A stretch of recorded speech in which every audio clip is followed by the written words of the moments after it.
I got so much motherfucking design on right now. Break it down, bring it back, make it clap. I got 3 old thoughts, new block, where that thing. Bitches on my line, and you know. Assalamualaikum warahmatullahi wabarakatuh. Alhamdulillahirabbil alamin wa bihi nasta'in ala umurid dunya waddin. Assalatu wassalamu ala asrofil anbiya'i wal mursalin wa ala alihi wa sahbihi ajmain, amma ba'du. Baik, langsung saja. Sebelumnya perkenalkan, nama saya Muhammad Lukman Hakim dari kelas B, ingin mempresentasikan mengenai tugas Pancasila dengan topik pertama yang bertemakan manusia dan kemanusiaan. Dalam perspektif Islam dan rujukannya, manusia sebagai makhluk sosial, zoonpolition. Jauh sebelum Aristoteles memaparkan teori zoonpolition, Allah sudah menjelaskan dalam Al-Quran sebagaimana yang tertera dalam Quran surat Al-Imran ayat 110. Kamu adalah umat yang terbaik yang dilahirkan untuk manusia, menyuruh kepada yang ma'ruf dan mencegah dari yang mungkar dan beriman kepada Allah. Sekiranya ahli kitab beriman, tentulah itu lebih baik bagi mereka.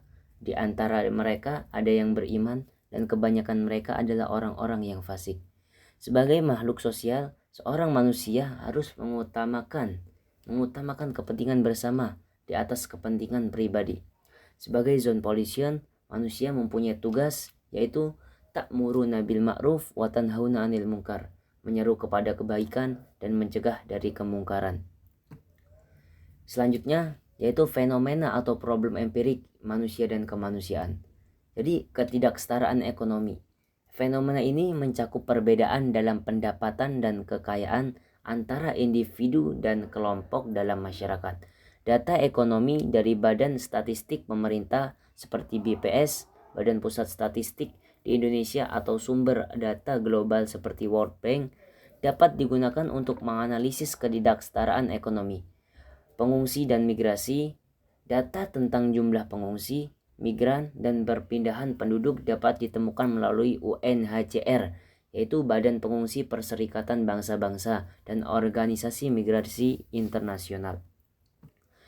Pembahasan manusia dan kemanusiaan. Jadi etika dalam kemanusiaan itu bahas isu-isu etika yang berkaitan dengan tindakan manusia terhadap sesama dan lingkungan, seperti etika dalam pengembangan teknologi, etika medis, dan etika lingkungan, budaya dan kemanusiaan. Pelajari bagaimana budaya dan agama mempengaruhi persepsi tentang kemanusiaan.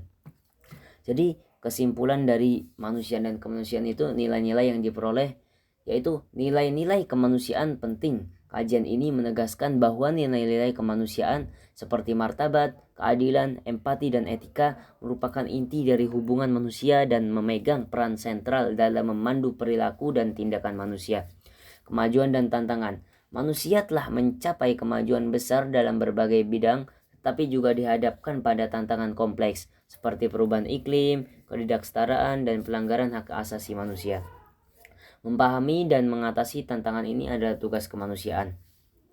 Martabat manusia. Nilai tertinggi adalah penghargaan terhadap martabat manusia. Ini berarti menghormati setiap individu sebagai individu yang unik, dengan hak dan nilai yang tak ternilai. Keadilan. Keadilan adalah nilai penting dalam hubungan manusia. Ini mengacu pada perlakuan yang adil bagi semua orang, tanpa diskriminasi berdasarkan faktor-faktor seperti ras, agama, gender, atau latar belakang lainnya. Dan yang topik kedua selanjutnya yang bertemakan hikmat dan kebijaksanaan. Perspektif hikmat dan kebijaksanaan rujukannya di dalam Quran surat An-Nahl ayat 125 yang artinya, serulah manusia ke jalan Tuhanmu dengan hikmah dan pengajaran yang baik, serta debatlah mereka dengan cara yang lebih baik. Sesungguhnya Tuhanmu dialah yang paling tahu siapa yang tersesat dari jalannya, dan dia pula yang paling tahu siapa yang mendapat petunjuknya. Yang selanjutnya fenomena atau problem empirik hikmat dan kebijaksanaan. Menyamai kesadaran konstitusional, di situ guru biasanya akan memberikan uraian yang bersifat kognitif Apa itu demokrasi? Macam-macam demokrasi yang berkembang di dunia ini. Guru juga sudah berceramah bahwa praktik demokrasi dilakukan dengan bermusyawarah mufakat. Tetapi yang menjadi persoalan adalah guru belum dapat menunjukkan bagaimana cara bermusyawarah yang baik. Hal ini juga disebabkan masih minimnya model atau contoh bagaimana masyarakat itu dalam penelitian. Guru hanya menyatakan bermusyawarah itu seperti halnya diskusi.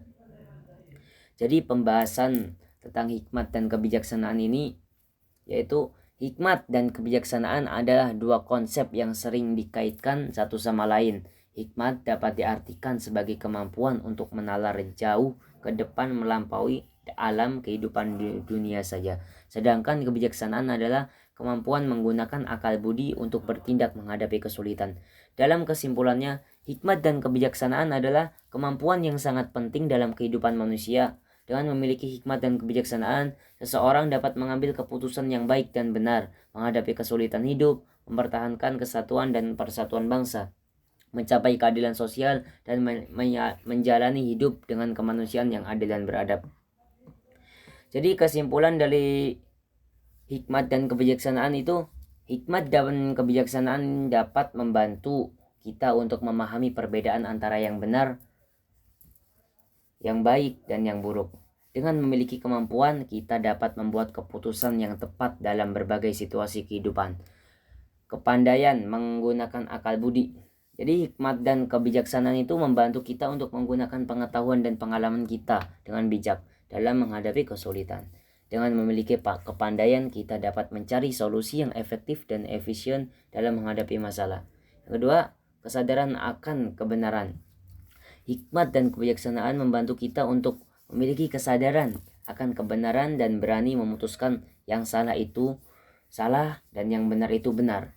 Dengan memiliki kesadaran, kita dapat hidup dengan integritas dan tidak terpengaruh oleh tekanan dari orang lain. Mungkin cukup sekian dari saya, kurang lebihnya saya mohon maaf. Bila ada kata-kata yang kurang berkenan, mohon dimaafkan. Akhir kalam, wassalamualaikum warahmatullahi wabarakatuh.